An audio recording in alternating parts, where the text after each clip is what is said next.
ओम नमः शिवाय. प्रेक्षक मित्रांनो, स्वागत आहे आपले भूमी क्रिएशन चॅनलवर. चला तर आपण आपल्या कथेला सुरुवात करूया. काही लोक खूप गोड बोलतात, इतकं गोड बोलतात की तुम्हाला असं वाटतं की देवाने आपल्यासाठी कुणीतरी चांगला व्यक्ती पाठवला आहे. पण लक्षात ठेवा, विष नेहमी कडूच असतं असं नाही. कधीकधी विष साखरेत गुंडाळूनही दिलं जातं आणि जो पितो त्याला शेवटपर्यंत कळतही नाही की तो मरत आहे. आज मी तुम्हाला अशीच एक कहाणी सांगणार आहे, जिने आपल्या आयुष्यात उरलेली शेवटची वस्तू, तिच्या मरण पावलेल्या पतीची आठवण फक्त म्हणून गमावली कारण तिच्या सुनेने 3 दिवस तिचे पाय दाबले होते. 3 दिवसांचं प्रेम आणि 60 वर्षाच्या कमाईवर सई. पण मित्रांनो, कथा तिथे संपत नाही. कथा तिथून सुरू होते, जिथे त्या आईचा मुलगा गप्प होता. आणि लक्षात ठेवा, जो मुलगा गप्प होतो ना, तो सर्वात धोकादायक असतो. त्याने आरडाओरड केलं नाही, शिवीगाळ केली नाही, हात उचलला नाही.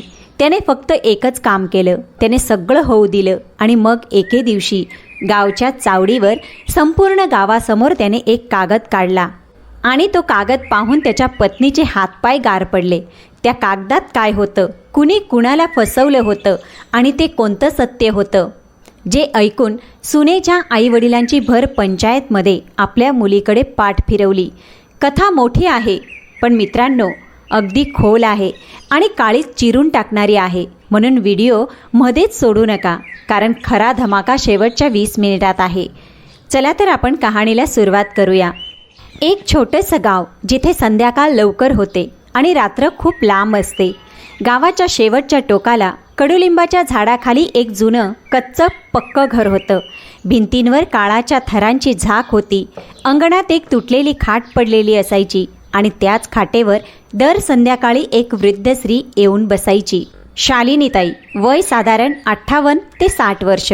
डोक्यावरील केस अर्ध्याहून अधिक पांढरे झालेले, कपाळावर सुरकुत्यांच्या रेषा आणि डोळ्यात अशी एक पोकळी जी फक्त त्या लोकांच्या डोळ्यात उतरते ज्यांनी एखाद्याला कायमचं गमावलेलं असतं. 3 वर्षापूर्वी शालिनीताईंचे पती रमेशराव, जे याच अंगणात याच खाटेवर झोपून गेले होते. जाताना त्यांनी शालिनीताईचा हात पकडला होता आणि थरथरत्या आवाजात म्हणाले होते, शालिनी, हे घर, ही 2 बिघा जमीन, ही माझी आठवण आहे. मी आयुष्यभर यात घाम गाळला आहे. तू उपाशी झोपलीस तरी चालेल, मला विसरलीस तरी चालेल, पण ही माती विकू नकोस. ज्या दिवशी ही माती विकली जाईल त्या दिवशी समज की मी दुसऱ्यांदा मेलो.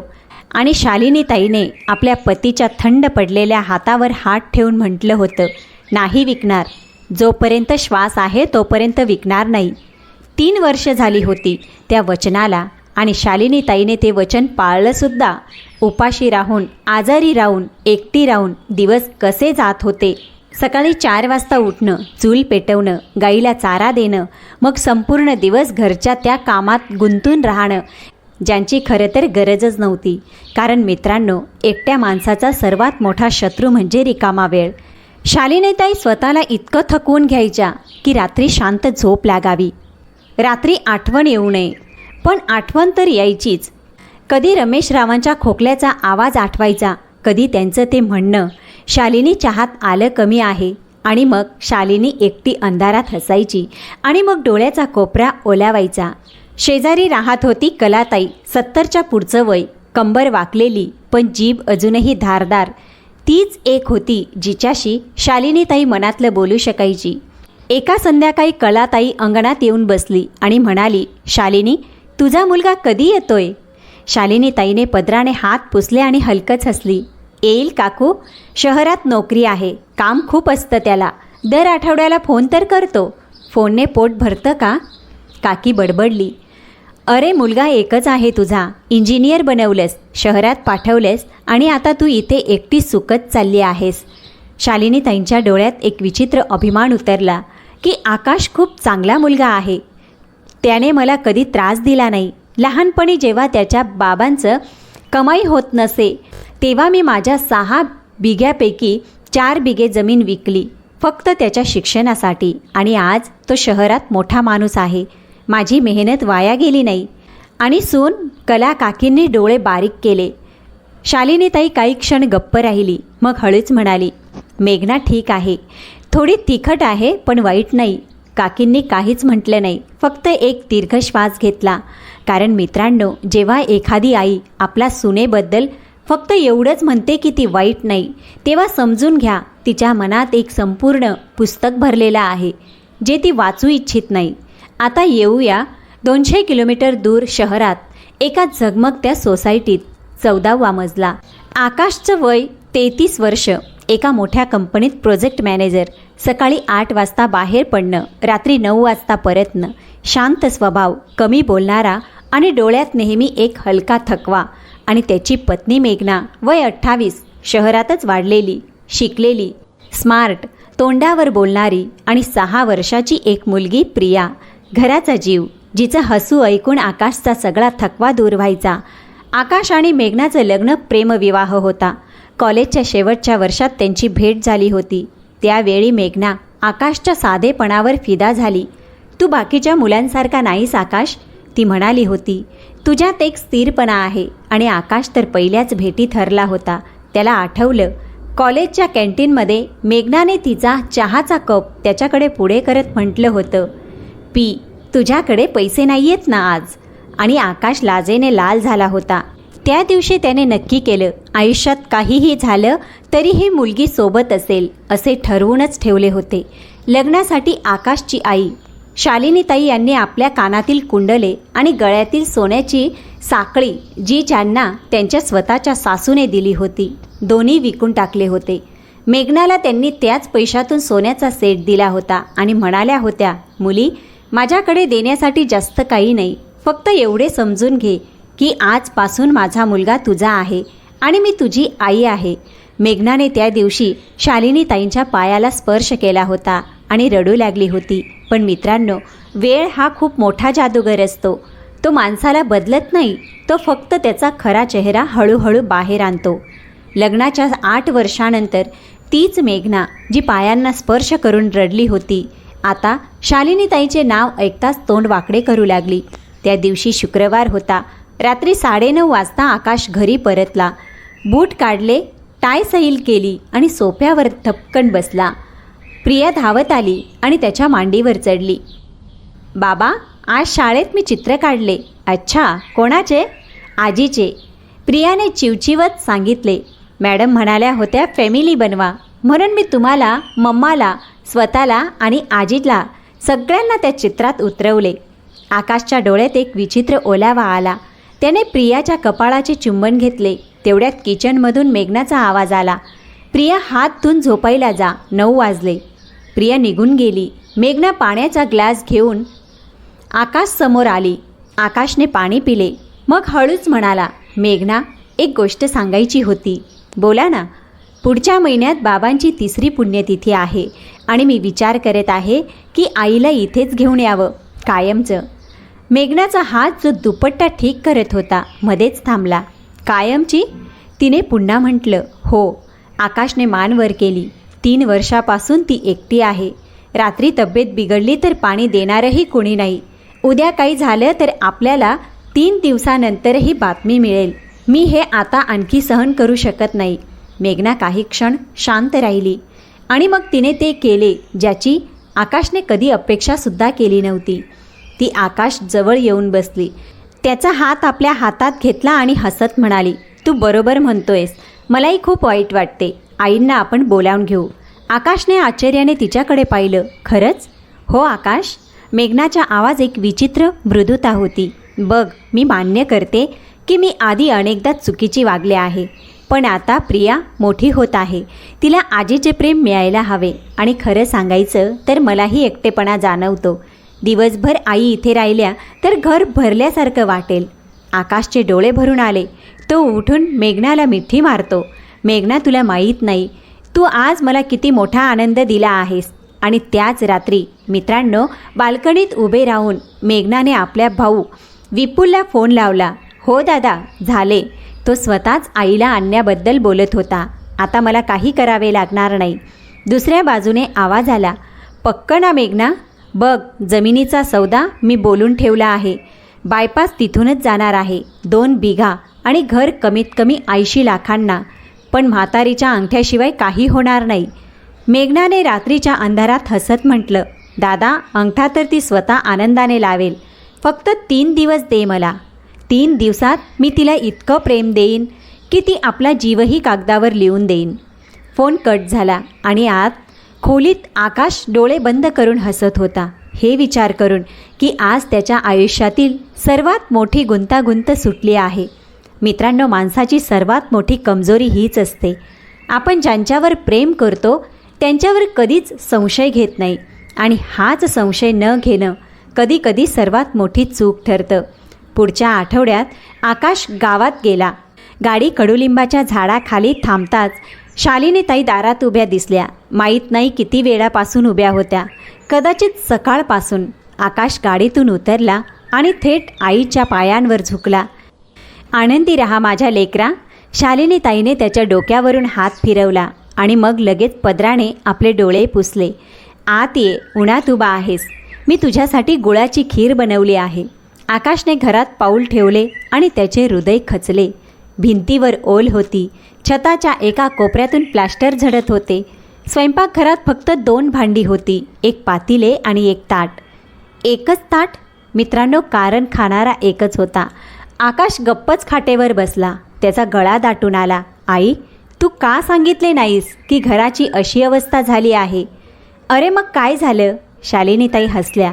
घर आहे, माणूस थोडाच आहे जो आजारी पडेल आणि मला एकटीला किती जागा हवी मुला? एक कोपरा पुरेसा आहे. आकाशने आईचा हात धरला. आई, आता तू माझ्यासोबत येणार आहेस आणि यावेळी मी ऐकणार नाही. शालिनीताईंचा चेहरा उतरला. पण मुला, सून स्वतः म्हटली आहे का? आकाश म्हणाला. तिनेच म्हटलं की आईंना कायमचं येथे घेऊन या. शालिनीताईंना जणू विश्वासच बसला नाही. त्यांनी मुलाचा चेहरा पाहिला, मग आकाशाकडे पाहिलं आणि त्यांचे ओठ थरथरू लागले. खरे सांगतोयस तू? त्यांनी थरथरत्या आवाजात विचारलं. अगदी खरं आई. आणि मग ते घडले ज्याचा आकाशने विचारही केला नव्हता. शालिनीताई तिथेच फरचीवर बसल्या आणि ढसाढसा रडू लागल्या. हे देवा, मला तर वाटत होते की माझी सून माझा द्वेष करते. मी तर 1000 वेळा देवाला म्हटले आहे की हे देवा, माझ्या सुनेचे मन वितळव. आज तू ऐकलेस. आज तू माझं. आकाशने आईला खांद्याला धरून उठवलं. आई, बस आता रडणे बंद कर आणि सामान बांध. उद्या सकाळी आपण निघतोय. पण त्या रात्री मित्रांनो, शालिनीताई झोपू शकल्या नाही. त्या रात्रभर घराच्या प्रत्येक कोपऱ्याला स्पर्श करत राहिल्या. चुलीला स्पर्श केला, दाराच्या चौकटीला स्पर्श केला आणि शेवटी त्या खाटेजवळ जाऊन बसल्या जिच्यावर रमेश रावांनी शेवटचा श्वास घेतला होता. ऐकता आहात ना? त्यांनी हळूच म्हटलं. जणू कोणी समोर बसला आहे. मी जात आहे, पण घाबरू नका. मी जमीन विकत नाही आहे. फक्त काही दिवसांसाठी जात आहे. आणि ऐका, सुनेने स्वतः बोलावलं आहे. तुम्हीच म्हणताय ना की एक दिवस सगळं ठीक होईल. झालं हं सगळं ठीक. आणि त्यांच्या डोळ्यातून अश्रू वाहत राहिले. संपूर्ण रस्ताभर गाडीत शालिनीताईच्या डोळ्यात एका मुलासारखी चमक होती. त्यांनी आपल्यासोबत काय काय घेतलं होतं माहीत आहे? एक जोडी कपडे, प्रियासाठी मुरमुऱ्यांचा लाडू, एक डब्बा आणि एक जुनी लोखंडाची छोटीशी पेटी ज्यात त्यांच्या पतीचा फोटो, जमिनीची कागदपत्र आणि त्यांच्या उरलेल्या 2 बांगड्या होत्या. एवढीच होती त्यांची संपूर्ण आयुष्याची जमापुंजी. शहरात पोचताच जे झालं मित्रांनो, त्याने शालिनीताईंचे डोळे आणखी भरून आले. लिफ्टचा दरवाजा उघडला आणि समोर मेघना उभी होती, हातात आरतीचं ताट घेऊन. या ना आई, तिने आतुरतेनं म्हटलं आणि शालिनीताईंची आरती केली. कपाळावर टिळा लावला आणि त्यांच्या पायांना स्पर्श केला. शालिनीताई गोंधळून गेल्या. अरे मुली, हे काय करत आहेस? राहू दे राहू दे, तुम्ही पहिल्यांदा कायमचं या घरात आला आहात. मेघनाने हसून म्हटलं. तुम्ही या घरची लक्ष्मी आहात. आरती केल्याशिवाय तुम्हाला आत येऊ देईन का? आकाश एका कोपऱ्यात उभा राहून हे सगळं पाहत होता आणि त्याचे डोळेही पाणावले होते. त्याला वाटलं जणू त्याच्या आयुष्यातील सर्वात मोठी प्रार्थना कबूल झाली आहे. आणि मग सुरू झाले ते 3 दिवस. मित्रांनो, ते 3 दिवस शालिनीताईच्या आयुष्यातले सर्वात सुवर्ण दिवस होते आणि सर्वात मोठा धोका देखील. पहिल्या दिवशी मेघनाने सकाळी उठून आल्याचा चहा बनवला आणि शालिनीताईंच्या खोलीत जाऊन दिला. आई, तुमचा चहा. शालिनीताई घाबरून उठून बसल्या. अरे सुनबाई, मला उठवलं असतं, मी स्वतः बनवून घेतला असता. बस बस, मेघनाने त्यांना खांद्याला धरून पुन्हा बसवलं. इतकी वर्ष तुम्ही बनवलंच आहे, आता आमची वेळ आहे. आणि ऐका, आजपासून तुम्ही काहीही काम करायचं नाही. भांडी नाही, झाडू नाही, काहीच नाही, फक्त आराम. दुपारी मेघनाने स्वतःच्या हाताने शालिनीताईंची मालिश केली. मोहरीचं तेल गरम केलं आणि त्यांच्या गुडघ्याला, कमरेला लावलं. आई, तुमचे गुडघे तर अगदी जाम झाले आहेत. हो मुली, 20 वर्षापासून दुखत आहेत, शेतात काम करत करत. आता नाही दुखणार, मेघना म्हणाली. आता मी रोज मालिश करेन. शालिनीताईंनी शांतपणे आपल्या सुनेच्या डोक्यावर हात ठेवला आणि डोळे बंद केले. त्यांच्या गालावर एक अश्रू ओघळला. दुसऱ्या दिवशी मेघना त्यांना बाजारात घेऊन गेली. 2 साड्या घेऊन दिल्या, चांगल्या कॉटनच्या नाही, सिल्कच्या. सुनबाई, एवढ्या महाग का? शालिनीताईने घाबरत म्हटलं. मला तर साधीच साडी हवी. आई, मेघनाने त्यांचा हात धरला. तुम्ही पूर्ण आयुष्य इतरांसाठी जगलात, एकदा स्वतःसाठीही जगा. परतताना मेघनाने आईस्क्रीम दिलं. शालिनीताईने पहिल्यांदा आयुष्यात आईस्क्रीम खाल्लं आणि खाता खाता हसून म्हणाल्या, हे तर अगदी बर्फ आहे ग मुली. दात हात लावले तर पडतील. मेघना जोरात हसली आणि शालिनीताईंना वाटलं की त्यांना पुन्हा एक मुलगी मिळाली आहे. तिसऱ्या दिवशी रात्री मेघना त्यांच्या खोलीत आली आणि त्यांच्या पायाजवळ बसली. आई, एक गोष्ट सांगू? वाईट मानू नका. बोल ना सुनबाई. मेघनाच्या डोळ्यात अश्रू आले. खरे अश्रू वाटत होते मित्रांनो ते, इतके खरे की कोणीही फसलं असतं. आई, मला माफ करा. शालिनीताई घाबरल्या. अरे, कसल्या माफीसाठी? मी तुमच्यासाठी खूप वाईट वागले. आई, मेघनाने रडत म्हटलं. तुमचा फोन कट केला, तुम्हाला येऊ दिलं नाही, आकाशकडे तुमची निंदा केली. मी खूप चुकीचे होते, पण आता मला समजलं आहे. गेल्या वर्षी माझ्या स्वतःच्या आईची तब्येत बिघडली होती. तेव्हा मला जाणवलं की आई काय असते आणि तेव्हा मला तुमची आठवण आली होती की तुमचं तर कोणीच नाही. शालिनीताईंनी तिला ओढून आपल्या छातीशी कवटाळलं. बस मुली बस, जे झालं ते झालं. तू आज माझ्या समोर रडतीयस ना, माझ्यासाठी एवढंच खूप आहे. देव तुला सुखी ठेवो. मेघना त्यांच्या छातीशी लागून राहिली आणि शालिनीताईंच्या लक्षात आलं नाही, कारण आईचा चेहरा वर होता आणि सुनेचा खाली, की मेघनाच्या ओठांवर एक हलकंसं हसू होतं. 4थ्या दिवसाची सकाळ झाली. आकाश ऑफिससाठी निघून गेला. प्रिया शाळेत निघून गेली. मेघना खोलीत आली आणि म्हणाली, आई तयार व्हा, आपल्याला बाहेर जायचं आहे. कुठे ग मुली? अरे आई, तुमचं आयुष्मान कार्ड बनवायचं आहे ना, आणि विधवा पेन्शनसाठीही तुम्हाला मिळायला हवं. 3 वर्ष झाली, तुम्हाला सरकारकडून 1ही रुपया मिळालेला नाही. मी चौकशी केली आहे. फक्त अंगठा लावायचा आहे आणि फॉर्म भरायचा आहे. शालिनीताई संकोचल्या. पण मुली, एकदा आकाशला विचार. अरे आई, मेघना हसली. त्यांना ऑफिसमध्ये त्रास का द्यायचा? आणि तसंही तो म्हणेल की सुट्टी घेऊन येतो, मग 2 महिने निघून जातील. तुमचा माझ्यावर विश्वास नाही का? आणि मित्रांनो, हाच तो प्रश्न होता ज्याचं उत्तर शालिनीताईंकडे नव्हतं. कारण गेल्या 3 दिवसात त्या सुनेने त्यांच्या मनात इतकी जागा बनवली होती की विश्वास नाही म्हणणं त्यांना पापासारखं वाटलं असतं. नाही नाही मुली, चल मी येते. रस्त्यात मेघनाने विचारलं, आई ती जमीन आणि घराची कागदपत्रं आणली होती ना तुम्ही? हो, तू म्हणाली होतीस ना की पेन्शनसाठी जमिनीची कागदपत्रंही लागतील, म्हणून घेऊन आले आहे. मेघनाने दीर्घ श्वास घेतला आणि गाडी एका जुन्या इमारतीसमोर थांबली. आत एक खोली होती. टेबलाच्या मागे एक माणूस बसला होता. रोहित नावाचा एक वकील आणि त्याच्यासोबत आणखी एक माणूस. मेघनाचा भाऊ होता विपुल. अरे दादा, तुम्ही? सरकारी काम आहे ना? नमस्ते आई, विपुलने वाकून म्हटलं. मीच तर सगळं करून घेत आहे. सरकारी काम आहे ना, ओळखीशिवाय काही होत नाही. शालिनीताईंना खूप बरे वाटलं. त्यांना वाटलं की संपूर्ण कुटुंब त्यांच्यासाठी एवढं सगळं करत आहे. वकिलाने कागदांचा एक गठ्ठा काढला. स्टॅम्प पेपर, खूप सारे स्टॅम्प पेपर. आई, फक्त इथे आणि इथे अंगठा लावा. आणि हो, आणि इथे. शालिनीताईने कागदांवर पाहिलं. छोट्या छोट्या अक्षरात काहीतरी लिहिलेलं होतं. तिने डोळे बारीक केले. मुली, यात काय लिहिलंय? मला नीट दिसत नाहीये. आहो आई, हे तेच पेन्शनच्या कार्डसाठी आहे, मेघनाने पटकन सांगितलं. आणि 1-2 ठिकाणी जमिनीचा तपशील आहे, कारण सरकारला दाखवावं लागतं की तुमची किती संपत्ती आहे. सगळं सरकारी टेन्शन आहे. तुम्ही अंगठा लावा ना. आणि तेव्हाच मित्रांनो, फक्त एका क्षणासाठी शालिनीताईचा हात थांबला. का कोण जाणे, कदाचित त्यांचं मन असंच असतं. त्यांना अचानक आपल्या पतीचा आवाज ऐकू आला, शालिनी, ही माती विकू नकोस. त्यांचा हात थरथरू लागला. मेघनाने ते पाहिलं आणि तिने ते केलं जे सर्वात धोकादायक शस्त्र होतं. तिने शालिनी ताईंचा हात आपल्या दोन्ही हातात घेतला आणि भरून आलेल्या आवाजात म्हणाली, आई, 3 दिवसात काय मी तुमचा एवढासुद्धा विश्वास जिंकला नाही का? शालिनी ताईंच्या डोळ्यात पाणी आलं. नाही ग मुली, असं बोलू नकोस. तू तर माझी मुलगी आहेस. आणि त्यांनी अंगठा लावला. 1दा, 2दा, 3दा, 7दा, 7 ठिकाणी.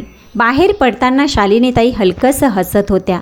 त्यांना वाटत होतं की आज त्यांनी आपल्या सुनेचं मन जिंकलं आहे. आणि गाडीत बसताच मेघनाने खिडकी बाहेर पाहिलं आणि आपल्या भावाला मेसेज केला, झालं.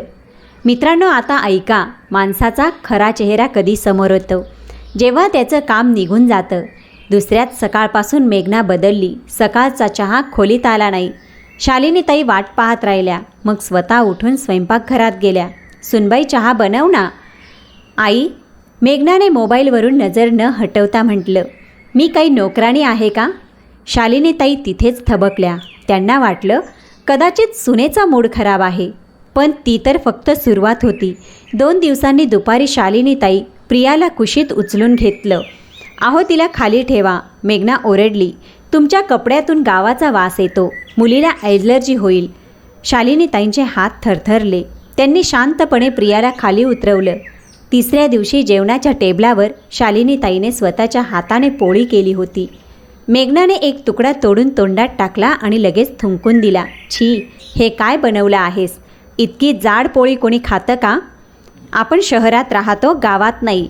आकाशने ताट बाजूला सारलं आणि रागाने म्हटलं, आईच्या हातची पोळीच मी 20 वर्ष खाल्ली आहे मेघना. याच पोळीमुळे मी इंजिनियर झालो आहे. शालिनीताईने लगेच मध्ये हात जोडले. अरे बाळा, राहू दे. सून बरोबर म्हणत आहे. माझ्याकडून आता लाटणं नीट पकडलं जात नाही. यापुढे मी बनवणार नाही. आणि त्या शांतपणे आपलं ताट उचलून आपल्या खोलीत निघून गेल्या. त्या रात्री शालिनीताईने आपली संदूक उघडली. त्यातून जमिनीचे कागद काढून पाहू लागल्या. कदाचित का कोण जाणे, त्यांच्या मनात एक विचित्र अस्वस्थता होती. कागद तिथेच होते. सगळं काही तिथेच होतं. त्यांना काय माहीत होतं मित्रांनो, की ज्या कागदाला त्या छातीशी धरून बसल्या होत्या तो आता फक्त कागदाचा तुकडा उरला होता. खरा खेळ तर त्या दिवशी संपलाच होता, ज्या दिवशी त्यांनी अंगठा लावला. पुढचे 2 आठवडेही पूर्ण झाले. मेघनाने शालिनीताईंची खोली बदलली. बाल्कनीजवळील छोटी स्टोर रूम, जिथे पंखासुद्धा नीट चालत नव्हता. तुम्हाला हवा हवी आहे ना आई? इथे मोकळी हवा येते. आता जेवणात त्यांना वेगळ्या ताटात सकाळची उरलेली भाजी दिली जाऊ लागली. आणि सर्वात वाईट गोष्ट म्हणजे मेघनाने प्रियाला त्यांच्यापासून दूर करायला सुरुवात केली. प्रिया, आजीकडे जाऊ नकोस. आजीला खोकला आहे. प्रिया रडायची, हट्ट करायची. पण मेघना तिला ओढून खोलीत बंद करून द्यायची. एका संध्याकाळी शालिनीताईने खिडकीतून पाहिलं. परी खोलीच्या काचेच्या मागे उभी होती आणि हात हलवत होती. शालिनीताईनेही हात हलवला आणि मग पदर तोंडावर ठेवून रडू लागल्या. आकाश हे सगळं पाहत होता, पण तो काही बोलला नाही. कारण मित्रांनो, आकाशच्या डोक्यात त्या दिवसापासून एक किडा शिरला होता. ज्या दिवशी कपाट साफ करताना त्याने एक कागद पाहिला होता. एक पावती, स्टॅम्प पेपरची पावती. पेपरची तारीख त्या दिवसाची होती ज्या दिवशी तो ऑफिसमध्ये होता आणि खाली लिहिलं होतं त्या जमिनीचा नंबर. आकाशच्या हातातून पावती निसटून पडली. त्याने ती पावती पुन्हा त्याच जागी ठेवली, अगदी जशी ठेवली होती तशीच. आणि त्या रात्री बिछाण्यावर पडल्या पडल्या आकाशने छताकडे पाहत एक निर्णय घेतला. मित्रांनो, इथून कथा बदलते आणि हे खूप लक्षपूर्वक ऐका. आकाशने दुसऱ्या दिवशी ऑफिसमधून सुट्टी घेतली, पण घरी सांगितलं नाही. तो थेट त्या वकिलाच्या कार्यालयात पोचला. रोहितने त्याला पाहताच ओळखलं. तुम्ही शालिनीताईंचा मुलगा आकाश? आकाशने खुर्ची ओढून बसत म्हटलं, हो, पण मी इथे भांडण करायला आलेलो नाही. मला फक्त एक गोष्ट जाणून घ्यायची आहे. माझ्या आईने कोणत्या कागदांवर अंगठा लावला आहे? त्याचा चेहरा फिकट पडला. त्याने काही कारणं सांगायचा प्रयत्न केला. तेव्हा आकाशने खिशातून मोबाईल काढून टेबलावर ठेवला. रोहित, तुम्ही एका 60 वर्षाच्या वृद्ध स्त्रीला खोटं सांगून कागदावर अंगठा लावून घेतला. ही फसवणूक आहे. कलम 420 आणि 467 तुमचा परवाना जाईल आणि तुम्ही तुरुंगात जाल. पण जर तुम्ही मला खरं सांगितलं तर मी तुमचं नाव कुठेही घेणार नाही. रोहित 10 सेकंद शांत राहिला. मग त्याने ड्रॉवर उघडून एक फाईल काढली आणि आकाशसमोर ठेवून दिली. आकाशने फाईल उघडली आणि त्याचं रक्त गोठलं. हक्क, त्यागपत्र, सहदानपत्र म्हणजे शालिनीताईने आपली सर्व संपत्ती म्हणजेच त्यांच्या गावाचं घर आणि 2 बिघा जमीन आपल्या मर्जीने कोणत्याही दबावाशिवाय आपली सून श्रीमती मेघनाच्या नावावर केली आहे आणि खाली 60 ठिकाणी त्यांच्या अंगठ्याचे ठसे. आकाशच्या डोळ्यांसमोर अंधार पसरला. त्याला ते सगळं आठवलं. आईने 4 बिघा जमीन विकून त्याला इंजिनियर बनवलं होतं. कानातले विकून त्याचं लग्न केलं होतं आणि तिच्या शेवटी जे उरलं होतं आणि ते घर होतं, फक्त तेच, आणि तेही हिरावून घेतलं गेलं. आकाशने थरथरत्या हातांनी फाईल बंद केली. रजिस्ट्री झाली नाही. रोहित म्हटलं, अजून नाही. रजिस्ट्रार ऑफिसमध्ये तारीख मिळाली आहे. पुढच्या महिन्याची 4 तारीख. दानपत्र तेव्हा पूर्ण होईल आणि आई स्वतः रजिस्ट्रारसमोर हजर होतील आणि जबानी देतील. आकाश काही क्षण शांत राहिला आणि मग मित्रांनो, त्याच्या चेहऱ्यावर एक विचित्र हास्य आलं. असं हास्य ज्यात वेदनाही होती आणि आगीसारखा रागही. रोहित, त्याने हळूच म्हटलं, तुम्हाला या कामासाठी खूप पैसे दिले गेले आहेत ना? हो, 2 लाख. मी 4 देईन, आकाशने म्हटलं. आणि तुम्हाला फक्त 2 कामं करायची आहेत. पहिलं, मी इथे आलो होतो हे कोणालाही सांगायचं नाही. दुसरं, मी जे सांगेन तेच करायचं. रोहितने घोट घेतला आणि मान हलवली. पुढचे 3 आठवडे मित्रांनो, आकाशने ते केलं ज्याचा कुणी विचारही केला नव्हता. त्याने काहीच केलं नाही. तो रोज ऑफिसला जायचा आणि रोज परतायचा. मेघनाशी हसून बोलायचा. आईशीही नेहमीसारखं बोलायचा. कुणालाही संशय आला नाही आणि घरात मेघनाचा छळ वाढतच गेला. एका संध्याकाळी, जी कदाचित या कथेतील सर्वात वेदनादायक वेळ आहे, शालिनीताईंची तब्येत बिघडली. ताप चढला. त्या खोलीत पडल्या होत्या आणि पाणी मागत होत्या. सून, थोडं पाणी दे गं. मेघना त्यावेळी फोनवर बोलत होती. तिने चिडून म्हटलं, 1 मिनिटही शांतता नाही. ती ग्लासात पाणी घेऊन आली आणि ग्लास जोरात जवळच्या स्टूलवर आपटला. अर्धं पाणी सांडून शालिनीताईंच्या चादरीवर पडलं. आई, स्पष्ट सांगते, मेघनाने म्हटलं, माझ्याकडून ही सेवा होणार नाही. मी तुमची नर्स नाही. गावात तर एकटे राहत होता ना? आणि इथे काय झालं? शालिनीताईने ओली चादर हाताने स्पर्श केली आणि हळूच म्हणाल्या, मुली, गावातही एकटी होते आणि इथंही एकटी आहे.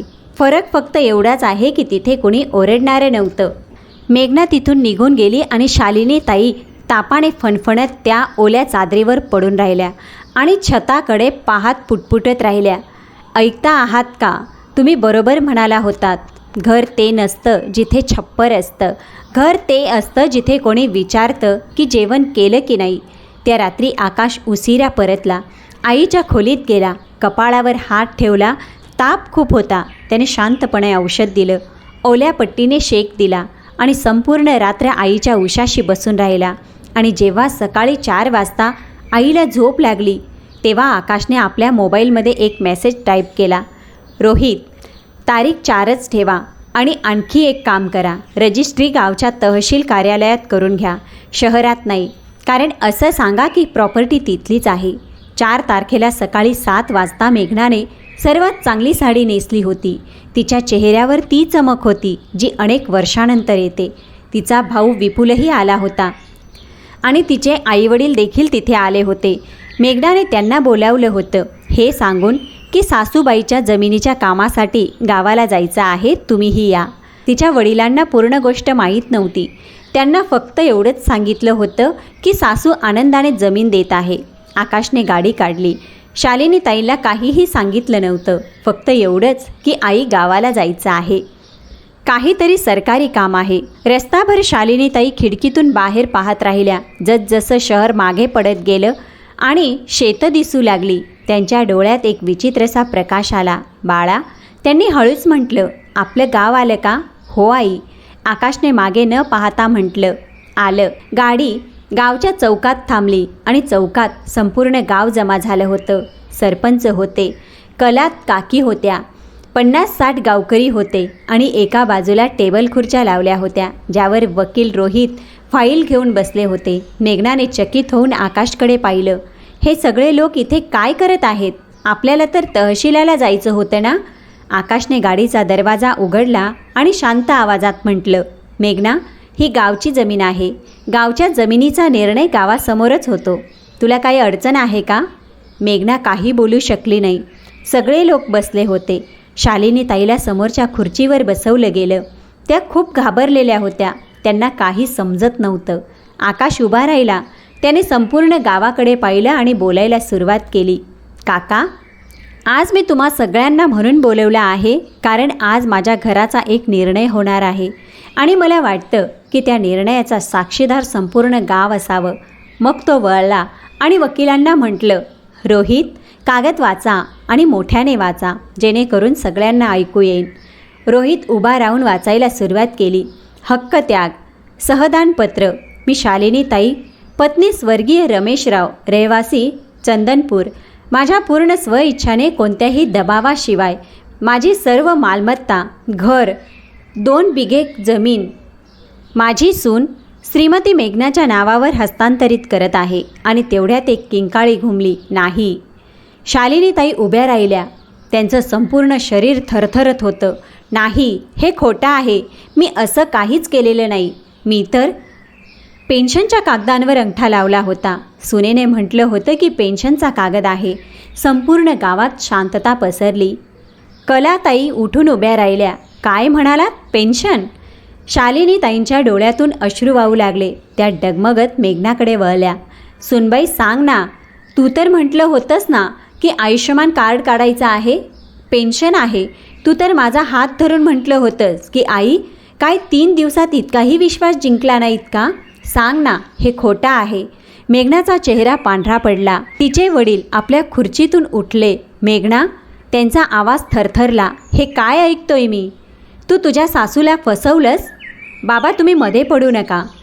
ते गरजले. मी तुला यासाठी वाढवलं होतं का की एका विधवा स्त्रीची शेवटची निशाणी हिसकून घ्यावीस? विपुलने मध्ये पडून मध्यस्थी करण्याचा प्रयत्न केला. काका, तुम्ही समजत नाही आहात. हा कौटुंबिक मामला आहे. त्यांनी आनंदाने, बस. हा आवाज आकाशचा होता आणि इतका थंड होता की विपुल खरंच बसला. आकाश हळूहळू चालत मेघनासमोर आला. मेघना, त्याने म्हटलं, तुला माहीत आहे ना या जमिनीची किंमत काय आहे? मेघनाने नजर खाली केली. 80 लाख आहे ना? आकाशने म्हटलं, इथून बायपास जाणार आहे. तुझ्या भावाने खरेदीदारांकडून 25 लाख ॲडव्हान्सही घेतला आहे. मला सगळं माहीत आहे. विपुलच्या हातातून रुमाल खाली पडला. पण मेघना, आकाशचा आवाज आता भरून आला होता. तुला माहीत आहे या जमिनीची खरी किंमत काय आहे? त्याने आपल्या आईकडे इशारा केला. या स्त्रीकडे बघ. 6 बिघे जमीन होती. तिने 4 बिघे विकल्या मला इंजिनियर बनवण्यासाठी. कानातले होते, साखळी होती, तीही विकली. तुझ्या लग्नात तुला सोन्याचा सेट देण्यासाठी. तुला आठवतंय मेघना? तो सेट तू आजही लॉकरमध्ये ठेवला आहेस. मेघनाच्या डोळ्यातून अश्रू टपकू लागले. आणि शेवटी तिच्याकडे फक्त ही 2 बिघे जमीन उरली आहे आणि ते घर ज्यात माझ्या वडिलांनी शेवटचा श्वास घेतला होता. मरताना त्यांनी आईकडून एकच वचन घेतलं होतं, ही माती विकू नकोस. आणि 3 वर्षापासून ही स्त्री उपाशी झोपत आहे. औषधं खरेदी करत नव्हती, पण त्या वचनाचं पालन करत राहिली. आकाशचा आवाज आता तुटत होता. आणि तू 3 दिवस पाय दाबून ते वचन मोडून टाकलंस? संपूर्ण गाव हुंदके देत होतं. कलाताई आपल्या पदरात तोंड लपवून रडत होत्या. मेघनाने थरथरत म्हटलं, आकाश, मला माफ कर. थांब. आकाशने हात वर केला. गोष्ट अजून संपलेली नाही. आणि आता मित्रांनो, तो क्षण आला ज्याचा उल्लेख मी सुरुवातीला केला होता. आकाशने आपल्या खिशातून एक तपकिरी लिफाफा काढला. रोहित, तो म्हणाला, तुमच्या हातात जे दानपत्र आहे त्याचा रजिस्ट्रेशन नंबर सांगा. रोहितने कागद पाहिला आणि म्हटलं, जे याचं रजिस्ट्रेशन नाही होऊ शकत. मेघनाने झटकन डोके वर केले. काय अर्थ? का होऊ शकत नाही? आकाशने लिफाफा उघडला. एक कागद काढून सरपंचांच्या दिशेने पुढे केला. सरपंचराव, जोरात वाचा. सरपंचांनी चष्मा ठीक केला आणि वाचायला सुरुवात केली. मृत्यूपत्र दिनांक 4 वर्षाआधी. रमेशराव, माझी संपूर्ण स्थावर मालमत्ता माझा मुलगा आकाशच्या नावावर करत आहे. या अटीचं की माझी पत्नी शालिनी जिवंत असेपर्यंत या संपत्तीचा वापर, ताबा आणि उत्पन्नाचा पूर्ण अधिकार फक्त आणि फक्त शालिनीचाच राहील. आणि माझा मुलगा आकाशही ही संपत्ती ना विकू शकतो, ना कोणाला दान करू शकतो, ना कोणाच्या नावावर करू शकतो, जोपर्यंत शालिनीताई जिवंत आहे. चौथऱ्यावर जणू वीज कोसळली. मेघनाचा चेहरा राखेसारखा झाला. म्हणजे हे आकाशने अतिशय थंड आवाजात म्हटलं की ही जमीन कधीच आईच्या नावावर नव्हती. ही पप्पांच्या मृत्यूपत्रातून थेट माझ्या नावावर आली आहे. ही जमीन 4 वर्षापूर्वी आईला याची माहितीही नव्हती, कारण पप्पांनी सांगितलं होतं की याचा उल्लेख करू नकोस, आईला वाईट वाटेल. त्याने मेघनाच्या डोळ्यात पाहिलं. तू ज्या स्त्रीकडून अंगठा लावून घेतलास तिच्याकडे देण्यासाठी काहीच नव्हतं. तुझ्या हातात जे कागद आहेत ना मेघना, तो एक कोरा कागद आहे, रद्दी. विपुल थपकन जमिनीवर बसला. 25 लाख. तो पुटपुटला. मी 25 लाख ॲडव्हान्स घेतला आहे. ते लोक उद्या येणार आहेत. आणि तेवढ्यात जणू कथेत आणखी एक थर उलगडला असावा. आकाशने आपला मोबाईल काढला आणि आणखी एक गोष्ट आहे जी मला संपूर्ण गावाला ऐकवायची आहे. त्याने प्ले बटन दाबलं आणि स्पीकरमधून आवाज आला, मेघनाचा आवाज. दादा, अंगठा तर ती स्वतः आनंदाने लावेल. फक्त 3 दिवस दे मला. 3 दिवसात मी तिला इतकं प्रेम देईन ना की ती आपला जीवही कागदावर लिहून देईन. रेकॉर्डिंग थांबलं. चौथऱ्यामध्ये मृत शांतता पसरली. मेघनाने आपले कान बंद केले आणि गुडघ्यावर कोसळली. हे तुझ्याकडे कुठून आलं? तिने रडत विचारलं. आकाशने म्हटलं, त्या रात्री प्रियाचे स्मार्टवॉच बाल्कनीतल्या कुंडीत पडले होते. त्यात रेकॉर्डिंग ऑन होतं. मुलगी दिवसा खेळत होती. मला पुढच्या सकाळी वॉचकडून नोटिफिकेशन मिळालं. मग त्याचा आवाज अगदी मंद झाला. मेघना, मी हे रेकॉर्डिंग 1 महिन्यापूर्वी ऐकलं होतं. 1 महिना माहीत आहे का? मी 1 महिना गप्प राहून सगळं का पाहत होतो? मेघनाने अश्रूंनी भरलेल्या डोळ्यांनी वर पाहिलं. कारण मला आशा होती. आकाशचा आवाज तुटला की तू थांबशील, की एखाद्या रात्री जेव्हा आईला ताप येईल आणि ती पाणी मागेल, तुझ्यातली स्त्री जागी होईल. मी रोज रात्री प्रार्थना करायचो, मेघना, की आज माझी पत्नी तिची आई बनेन. फक्त एकदा. अश्रू आकाशच्या गालावरून वाहत होते. पण तू त्या रात्री ग्लास आपटला होतास आणि आई ओल्या चादरीवर झोपली होती. मेघनाने आपला चेहरा दोन्ही हातात लपवला आणि किंचाळत रडू लागली. आता आला कथेला सर्वात मोठा ट्विस्ट. मित्रांनो, मेघनाचे वडील थरथरत्या पावलांनी पुढे आले आणि शालिनी ताईंसमोर हात जोडून उभे राहिले. ताई, मी माझ्या मुलीसाठी माफी मागू शकत नाही. या गुन्ह्याची माफी होत नाही. मी एवढंच म्हणेन की आजपासून मेघना माझी मुलगी नाही. हा आवाज शालिनी ताईंचा होता. त्या उठून उभ्या राहिल्या आणि सगळ्यांच्या आश्चर्याच्या दरम्यान त्यांनी शालिनीच्या वडिलांचे हात जोडलेले पकडले. भाऊ, हात जोडू नका आणि असं काही बोलूही नका. मुलगी नेहमी मुलगीच राहते, कितीही चूक केली तरी. मग त्या हळूहळू चालत मेघनाजवळ गेल्या. मेघना जमिनीवर बसून रडत होती. शालिनीताई तिच्यासमोर बसल्या, गुडघ्यांच्या दुखण्याची पर्वा न करता. आणि त्यांनी आपल्या सुनेचा चेहरा दोन्ही हातांनी उचलला. मेघनाने डोळे वर केले. मला सांग, शालिनीताईंनी ओल्या आवाजात विचारलं, ते 3 दिवस जेव्हा तू माझे पाय दाबले होतेस, मला आईस्क्रीम खायला दिली होतीस, माझी मालिश केली होतीस, ते सगळं खोटं होतं? मेघनाचा गळा दाटून आला. ती काही बोलू शकली नाही. सांग मुली. शालिनीताईंच्या डोळ्यातून अश्रू टपकत होते. कारण बघ, जमीन गेली तर काही हरकत नाही, घर गेलं तरी काही हरकत नाही. ते 3 दिवस माझ्या आयुष्यातले सर्वात चांगले दिवस होते. 3 वर्षाच्या एकटेपणानंतर पहिल्यांदा कोणीतरी मला विचारलं होतं की आई, चहा घेणार का? मला ते 3 दिवस गमवायचे नाहीत ग मुली. आणि हाच तो क्षण होता मित्रांनो, जेव्हा मेघना पूर्णपणे तुटून गेली. तिने शालिनीताईंचे पाय धरले आणि किंचाळत रडू लागली. आई, मला माफ करा. मी या लायकीची नाही. मी तुम्हाला फक्त वापरलं आणि तुम्ही आताही मला मुलगी म्हणत आहात. तर आणखी काय म्हणू? शालिनीताई तिच्या डोक्यावरून हात फिरवत म्हणाल्या, बघ मुली, माझ्याकडे आता जमीन आहे ना, तर बस. आणि तुझ्याकडे तर एक मुलगी आहे, एक पती आहे, आईवडील आहेत. तुझ्याकडे गमावण्यासाठी माझ्यापेक्षा खूप जास्त आहे. मी तुला उद्ध्वस्त होताना पाहू शकत नाही. मग त्या उठल्या आणि आकाशकडे वळल्या. आकाश, हो आई, जमीन विकून टाक. संपूर्ण चौथरा हादरला. काय? आकाश हैराण झाला. आई, तुझ्या बाबांचे वचन मी तोडले नाही. शालिनीताईंच्या डोळ्यात एक विचित्र शांतता होती. त्यांनी म्हटलं होतं, लोभापोटी विकू नका, पण त्यांनी हेही म्हटलं होतं की माणसाच्या जीवापेक्षा मोठे काही नसतं. विपुलने 25 लाख घेतले आहेत. उद्या ते लोक येतील. प्रकरण पोलीस ठाण्यापर्यंत जाईल. हा मुलगा तुरुंगात जाईल आणि मेघनाची आई जिवंतपणी मरेल. त्यांनी मेघनाच्या वडिलांकडे पाहिलं. दादा, तुमच्या मुलीने माझ्यासोबत चालाकी केली, पण मी तुमच्या मुलाला तुरुंगात जाताना पाहू शकत नाही. माझ्या पतीने आपले आयुष्य या मातीत घालवले होते, तर ही माती जर एखादे घर तुटण्यापासून वाचवू शकत असेल तर त्यांच्या आत्म्याला आणखी काय हवं. कलाताईंनी जोरात पदर तोंडावर ठेवला. संपूर्ण गावात लोक रडत होते. आकाशने आईचे पाय धरले. आई, तू माणूस आहेस की देव? शालिनीताई हलकेच हसल्या आणि म्हणाल्या, मी आई आहे बाळा, आणि आईला फक्त देणंच माहीत असतं. मित्रांनो, पुढे जे झालं ते आणखी सुंदर होतं. आकाशने जमीन विकली नाही. त्याने बँकेतून कर्ज घेतलं 25 लाखांचे. विपुलचे ॲडव्हान्स परत केले. सौदा रद्द करून घेतला आणि प्रकरण तिथेच संपवून टाकलं.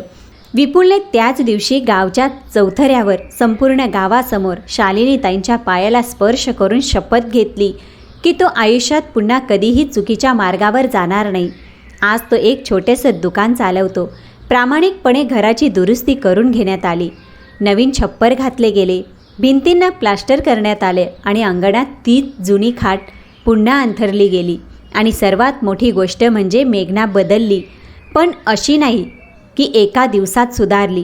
असे होत नाही मित्रांनो. खरा बदल हळूहळू येतो. पहिल्या आठवड्यात तिने सकाळचा चहा बनवला आणि शांतपणे ठेवून दिला, काहीही न बोलता. शालिनीताईंनाही काही म्हटलं नाही. दुसऱ्या आठवड्यात तिने शालिनीताईंच्या गुडघ्यांना तेल लावलं आणि यावेळी तेल लावताना ती स्वतः रडू लागली. तिसऱ्या आठवड्यात तिने शालिनीताईंचा हात धरला आणि म्हणाली, आई, मला भाकरी बनवायला शिकवा. प्रियाला तुमच्या हातची भाकर आवडते. मला वाटते की तुम्ही नसाल तेव्हाही तिला तीच चव मिळावी. आणि शालिनीताईने पदराने तोंड झाकून त्या दिवशी त्या तासनतास रडल्या. एका संध्याकाळी बाल्कनीत आकाश आणि मेघना उभे होते. खाली शहराचे दिवे लागले होते. मेघनाने हळूच म्हटलं, आकाश, एक गोष्ट विचारू का? विचार. त्या दिवशी चौथऱ्यावर तू मला इतक्या लोकांसमोर अपमानित केले. तुला एकदाही वाटले नाही का की मी तुझी पत्नी आहे?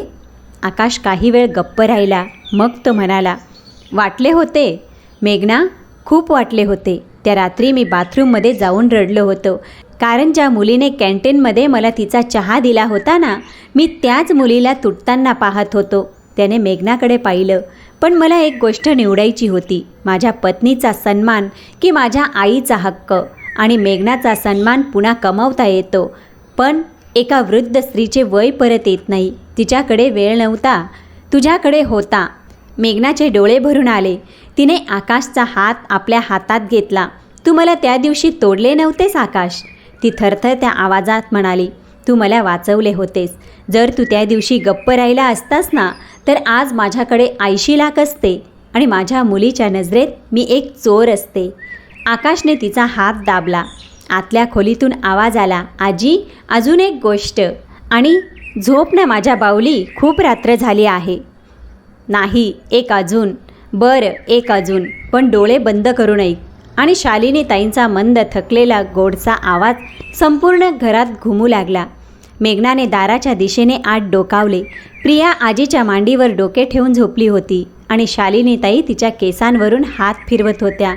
आणि मेघनाने मनोमन म्हटलं, देवा, जर शक्य असेल तर मला फक्त एकच गोष्ट दे. यांचा शेवटचा श्वास असेपर्यंत यांची सेवा करण्याची संधी दे, बाकी काही नको. 2 वर्षानंतर मित्रांनो, त्या गावाच्या त्याच घरात कडुलिंबाच्या झाडाखाली प्रत्येक उन्हाळ्याच्या सुट्टीत एक कुटुंब येतं. आकाश खाटेवर बसून वर्तमानपत्र वाचतो. प्रिया अंगणात धावते आणि चुलीजवळ 2 स्त्रिया बसलेल्या असतात. एक वृद्ध, एक तरुण. एक भाकरी लाटते, दुसरी भाजते आणि दोघी हसत राहतात. गावकरी म्हणतात की रमेश रावांच्या आत्म्याला शांती मिळाली असेल, पण शालिनीताई म्हणतात, नाही, मला शांती मिळाली आहे, कारण माझ्या मुलाने मला फक्त न्याय मिळवून दिला नाही, त्याने मला माझी मुलगीही परत मिळवून दिली. तर मित्रांनो, ही होती शालिनीताई, आकाश आणि मेघनाची कहाणी. आकाशने आपल्या पत्नीला शिक्षा दिली नाही, त्याने तिला आरसा दाखवला आणि कदाचित म्हणूनच आज त्याचे घर वाचले. कारण शिक्षा माणसाला तोडते आणि सत्य माणसाला बदलून टाकतं. आणि शालिनीताईंनी ते केले जे फक्त एक आईच करू शकते, जिने आपल्यासोबत फसवणूक करणाऱ्या स्त्रीलाही उद्ध्वस्त होण्यापासून वाचवले.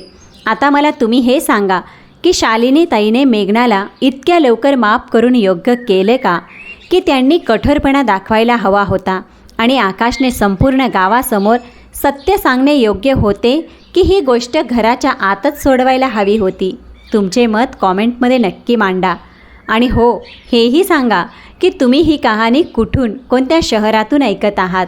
प्रेक्षक मित्रांनो, ही कहाणी ऐकताना जर का तुमचे डोळे पाणावले असतील तर व्हिडिओला लाईक आणि चॅनलला सबस्क्राईब अवश्य करा. चला तर भेटूया पुढच्या कथेसोबत.